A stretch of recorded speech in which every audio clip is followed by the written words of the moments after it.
आपके साथ मैं हूं जिया कौशिक और मैं हूं आपके साथ अभिषेक तिवारी। पश्चिम एशिया के समुद्र से लेकर आसमान तक इस वक्त बारूद की ऐसी खौफनाक गंध फैल चुकी है जिसने पूरी दुनिया को तीसरे विश्व युद्ध के मुहाने पर लाकर खड़ा कर दिया है। अमेरिका और ईरान के बीच शांति की जो उम्मीद महज 20 दिन पहले जागी थी, वो उम्मीद अब पूरी तरह से राख हो चुकी है। 17 जून को जिस MOU पर दस्तखत करके अमेरिकी राष्ट्रपति डोनाल्ड ट्रंप अपने ही पीठ थपथपा रहे थे, उस समझौते को वॉशिंगटन के अहंकार ने मटिया मेट कर दिया।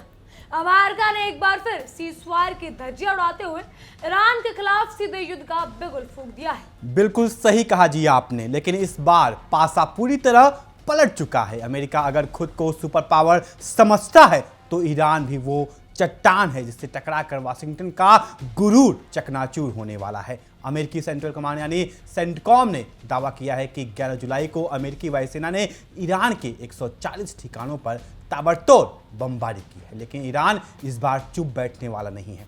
ईरान के इस्लामिक रिवोल्यूशनरी गार्ड कॉर्प्स यानी IRGC ने अमेरिका के इस धोखे का ऐसा करारा जवाब दिया है कि बहरीन और कुवैत में बने अमेरिकी सैन्य बेस इस वक्त मिसाइलों के धमाकों से दहल रहे हैं। आज इस विशेष बुलेटिन में हम आपको बताएंगे कि कैसे ट्रंप की सनक से दुनिया को तबाही की आग में झोंक दिया है। बिल्कुल अभिषेक, इस पूरे विवाद की जड़ में अमेरिका की वो पुरानी फितरत है जिसे वो पहले शांति का नाटक करता है और फिर पीठ में छुरा घोंप देता है। 17 जून को जब दोनों देशों के बीच समझौता हुआ था तो लगा था कि पश्चिम एशिया में तनाव कम होगा, लेकिन अमेरिकी हुकूमत को शांति कभी रास ही नहीं आई है। महज 20 दिनों के भीतर अमेरिका ने सीज़फायर तोड़कर ये साबित कर दिया कि उसके अंतर्राष्ट्रीय संधियों की औकात किसी रद्दी के कागज जितने ज्यादा और कुछ नहीं। हॉर्मुज़ स्ट्रेट में 3 अज्ञात जहाजों पर हुए कथित हमलों का बहाना बनाकर अमेरिका ने ईरान पर एक तरफा युद्ध थोप दिया है। और सबसे बड़ी बात यह है कि ईरान ने हमेशा कूटनीति का सम्मान किया, लेकिन जब उसकी संप्रभुता पर आंच आई तो उसने अपनी असली ताकत दिखा दी। जैसे ही अमेरिका ने सीज़फायर तोड़ा, ईरान ने पूरी दुनिया की दुखती रग यानी हॉर्मुज़ स्ट्रेट पर अपना शिकंजा कस लिया। ईरान ने साफ ऐलान कर दिया है कि उसने हॉर्मुज़ स्ट्रेट को पूरी तरह से ब्लॉक कर दिया है। हालांकि अमेरिकी सेना की सेंट्रल कमांड दुनिया के सामने अपनी फजीहत छुपाने के लिए बार बार झूठ बोल रही है कि हॉर्मुज़ अभी भी खुला हुआ है, लेकिन हकीकत यह है कि ईरान की मरीन कमांडो फोर्स इस वक्त समंदर की लहरों पर राज कर रही है। आखिर ऐसा क्या हुआ कि अचानक डोनाल्ड ट्रंप ने उस समझौते को लात मार दी जिसे वो अपनी बड़ी कूटनीतिक जीत बता रहे थे। इसकी पूरी कहानी व्हाइट हाउस के ओवल ऑफिस की उस खुफिया मीटिंग से जुड़ी है जहां ट्रंप को उकसाया गया। पिछले हफ्ते जब ट्रंप नेटो समिट में शामिल होने के लिए तुर्की जाने की तैयारी कर रहे थे, तभी व्हाइट हाउस के भीतर एक ऐसी साजिश रची गई जिसने शांति की हर रास्ते को बंद कर दिया। इस मीटिंग में ट्रंप के 2 आक्रामक या सबसे आक्रामक सलाहकार शामिल थे। जी हाँ, एक रिपोर्ट के मुताबिक ट्रंप जब तुर्की के लिए निकलने ही वाले थे तभी अमेरिकी विदेश मंत्री मार्को रूबियो और रक्षा मंत्री पीट हेगसेट ओवल ऑफिस में एक बेहद खुफिया और सनसनीखेज रिपोर्ट लेकर पहुंचे। इन दोनों मंत्रियों ने ट्रंप के कान भरने शुरू किए और दावा किया कि पिछले कुछ ही घंटों में ईरान ने हॉर्मुज़ स्ट्रेट में 3 बड़े जहाज़ों पर मिसाइल हमले किए हैं। उन्होंने ट्रंप को डराया कि इन जहाज़ों में एक बहुत बड़ा LNG टैंकर भी शामिल था जिससे वैश्विक ईंधन सप्लाई ठप हो सकती है। इस एक तरफा और बिना जांच की गई रिपोर्ट को सुनते ही डोनाल्ड ट्रंप अपना आपा खो बैठे। उन्होंने अपने टॉप एडवाइजर से पूछा कि क्या ईरान युद्ध खत्म करने के लिए फाइनल डील करने की अच्छी नीयत रखता भी है या फिर नहीं। और हमेशा की तरह युद्ध के सौदेगार अमेरिकी सलाहकारों ने ट्रंप को यही पट्टी पढ़ाई कि ईरान बातचीत नहीं चाहता। इसके बाद ट्रंप ने नाटो समिट के मंच का इस्तेमाल इस सीज़फायर को तोड़ने के ऐलान के लिए किया।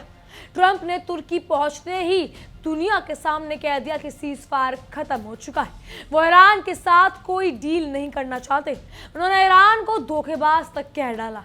अमेरिकी हुकूमत की इस बदतमीजी पर ब्रिटिश मीडिया आउटलेट ने एक अमेरिकी अधिकारी का बयान छापा है जो अमेरिका के दोहरे चरित्र को उजागर करता है। उस अधिकारी ने दावा किया कि राष्ट्रपति ट्रंप की पहली प्राथमिकता हमेशा शांति रही है और ईरान ने हिंसा का रास्ता चुना। अमेरिका यह प्रोपेगेंडा फैला रहा है कि वह चुप नहीं बैठेगा और ईरान कभी भी परमाणु हथियार हासिल नहीं करने देगा। लेकिन दुनिया जानती है कि ईरान का परमाणु कार्यक्रम पूरी तरह से शांतिपूर्ण उद्देश्यों के लिए है और अमेरिका सिर्फ अपनी चौधराहट बनाए रखने के लिए प्रतिबंधों और बमबारी का सहारा ले रहा है। लेकिन अभिषेक के सीजफायर के टूटने के पीछे सिर्फ अमेरिका की साख नहीं है, बल्कि इसके पीछे दुनिया का सबसे शातिर और खूंखार मुल्क इजराइल भी खड़ा है। इजराइल शुरू से ही नहीं चाहता था कि अमेरिका और ईरान के बीच कोई भी शांति समझौता हो, इसीलिए इजरायली खुफिया एजेंसी मोसाद ने एक बहुत बड़ा खेल खेला। ट्रंप ने खुद ये दावा किया कि वो ईरान की हिट लिस्ट में नंबर 1 पर है और ईरान उनकी हत्या की साजिश रच रहा है। आपको जानकर हैरानी होगी कि ट्रंप का ये पूरा दावा सिर्फ और सिर्फ इजरायली इंटेलिजेंस के इनपुट पर आधारित था। एक रिपोर्ट ने इस बात का भंडाफोड़ करते हुए सूत्रों के हवाले से बताया है कि पिछले हफ्ते इजरायली इंटेलिजेंस ने अमेरिकी खुफिया एजेंसियों के साथ एक फर्जी और मनगढ़ंत रिपोर्ट साझा की थी। इस रिपोर्ट में चेतावनी दी गई थी कि ईरान बहुत जल्द डोनाल्ड ट्रंप पर आत्मघाती हमला करवा सकता है। हालांकि कुछ समझदार अमेरिकी अधिकारियों ने दबी जुबान में यह स्वीकार किया कि इजराइल की यह इंटेलिजेंस रिपोर्ट पूरी तरह से ट्रंप के फैसले को प्रभावित करने और उन्हें भड़काने की एक सोची समझी साजिश थी, क्योंकि इजराइल किसी भी कीमत पर ईरान के खिलाफ अमेरिकी सैन्य कार्रवाई को रुकने नहीं देना चाहता। बिल्कुल अभिषेक, लेकिन इजराइल के इस जाल में ट्रंप इतनी बुरी तरह फंस गए कि उन्होंने सरेआम मीडिया के सामने आकर कहना शुरू कर दिया कि वो ईरान की किल लिस्ट में सबसे ऊपर है। ट्रंप ने बेहद घमंडी अंदाज में कहा कि मैं उनका सबसे बड़ा दुश्मन इसीलिए हूं क्योंकि वो घटिया लोग हैं और वो 57 सालों से ऐसे ही रहे हैं। ट्रंप का ये बयान उनके मानसिक दिवालेपन को दर्शाता है। ईरान एक महान और प्राचीन सभ्यता वाला देश है जिसने कभी किसी का या किसी पर भी ऐसा हमला नहीं किया, लेकिन अमेरिका ने पिछले 47 सालों से ईरान की आर्थिक नेकाबंदी करके वहां के मासूम नागरिकों को तड़पने के लिए छोड़ रखा है। लेकिन अब वक्त बदल चुका है जिया। आज का ईरान 1980 या 1990 का ईरान नहीं है। आज ईरान के पास ऐसी हाइपरसोनिक मिसाइलें और ड्रोन तकनीक है जो वाशिंगटन तक को दहला सकती है। यही कारण है कि जैसे ही अमेरिका ने 11 जुलाई को ईरान के ठिकानों पर बमबारी की, ईरान की मिसाइलें बहरीन और कुवैत में मौजूद अमेरिकी मिलिट्री बेसों पर काल बनकर टूटी। इन हमलों ने अमेरिकी जनरलों को बंकरों में छिपने पर मजबूर कर दिया। ईरान ने साफ कर दिया है कि अगर उसकी धरती पर एक भी बम गिरेगा तो मिडिल ईस्ट में मौजूद एक भी अमेरिकी सैनिक जिंदा वापस नहीं जाएगा। इस युद्ध के कारण पश्चिमी एशिया में संघर्ष एक बार फिर बेहद खौफनाक मोड़ पर पहुंच गया है। हॉर्मुज़ स्ट्रेट के बंद होने की खबर से ही वैश्विक बाजारों में कच्चे तेल की कीमतों में आग लगनी शुरू हो गई है। अमेरिका को लगता था कि वो अपनी वायुसेना के दम पर ईरान को डरा देगा, लेकिन ईरान ने हॉर्मुज़ स्ट्रेट की नाकेबंदी करके पूरी पश्चिम दुनिया को ही अर्थव्यवस्था का दम घोटने की तैयारी कर ली है। अगर ये नाकाबंदी कुछ दिन और चली तो अमेरिका और यूरोप के बाजार पूरी तरह तबाह हो जाएंगे। ईरान की इस मजबूत और फौलादी जवाबी कार्रवाई ने ट्रंप के उन दावों की हवा निकाल दी है जिसमें वो कहते हैं कि एक ही झटके में ईरान को घुटने पर ला देंगे। अब ट्रंप खुद कह रहे हैं कि ईरान के साथ बातचीत करना सिर्फ समय की बर्बादी है। हकीकत तो यह है कि बातचीत से पीछे अमेरिका भागा है, ईरान नहीं। ईरान आज भी अंतर्राष्ट्रीय कानूनों के तहत हर विवाद को सुलझाने के लिए तैयार है, लेकिन अगर अमेरिका गुंडागर्दी पर उतरेगा तो ईरान की सेना उसे उसकी भाषा में ही जवाब देगी। इस पूरे घटनाक्रम ने साफ कर दिया है कि अमेरिका कभी भी एक विश्वसनीय साझेदार नहीं हो सकता। ये पूरी दुनिया में सिर्फ और सिर्फ हथियारों के बाजार को चमकाने के लिए, युद्ध का माहौल बनाने रखने के लिए और सिर्फ अशांति फैलाने के लिए ही बना हुआ है। इजराइल के इशारों पर नाचने वाली अमेरिकी विदेश नीति आज खुद अपने ही सैनिकों की जान को खतरे में डाल रही है। कुवैत और बहरीन में जो अमेरिकी सैनिक तैनात हैं, वो आज ट्रंप की गलत नीतियों के कारण ईरान की मिसाइलों के सीधे निशाने पर आ चुके हैं।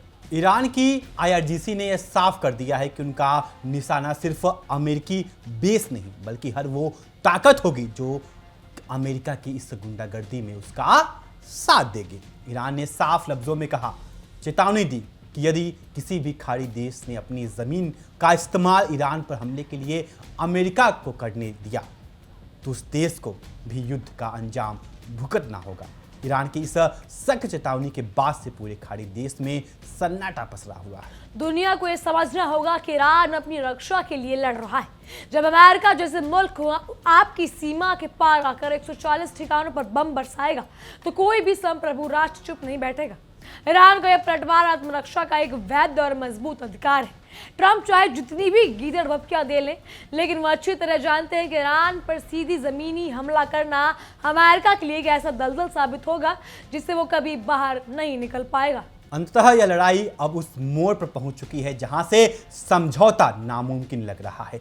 17 जून का वो MOU अब इतिहास के कूड़ेदान में जा चुका है। पश्चिमी एशिया एक बार फिर भीषण तबाही की ओर बढ़ रहा है और इसका एकमात्र जिम्मेदार सिर्फ और सिर्फ अमेरिकी राष्ट्रपति डोनाल्ड ट्रंप का अहंकार और इजराइल की गीदड़ भपकी है। ईरान ने साबित कर दिया है कि वह अपनी ज़मीन, अपने आसमान और अपने आत्मसम्मान की रक्षा के लिए आखिरी सांस तक लड़ने का दम रखता है।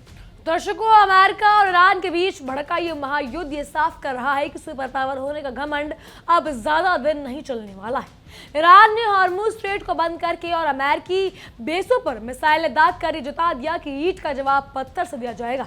ट्रंप की सनक और इजराइल की खुफिया साजिशों ने दुनिया को एक ऐसे तबाही के मुहाने पर लाकर खड़ा कर दिया जिसकी कीमत पूरी इंसानियत को चुकानी पड़ेगी। ईरान के इस फौलादी इरादे और अमेरिकी साम्राज्यवाद के खिलाफ उसके इस करारे पलटवार पर आपकी क्या राय है? क्या आपको भी लगता है कि अमेरिका ने सीज फायर तोड़कर बहुत बड़ी गलती की है? हमें नीचे कमेंट सेक्शन में लिखकर अपनी राय जरूर बताएं। पश्चिम एशिया के इस महासंग्राम से जुड़ी हर एक सनसनीखेज और सच्ची अपडेट के लिए जुड़े रहिए हमारे साथ। इस वीडियो में को शेयर करें और हमारे डिजिटल चैनल को सब्सक्राइब करना ना भूलें। तब तक के लिए नमस्कार। देखिए इंडिया डेली 24/7 अब आपकी स्मार्ट टीवी पर। इंडिया डेली मौजूद है सभी डिजिटल प्लेटफॉर्म पर लाइव और लगातार। इंडिया डेली 24/7 हर दिन राष्ट्र को समर्पित।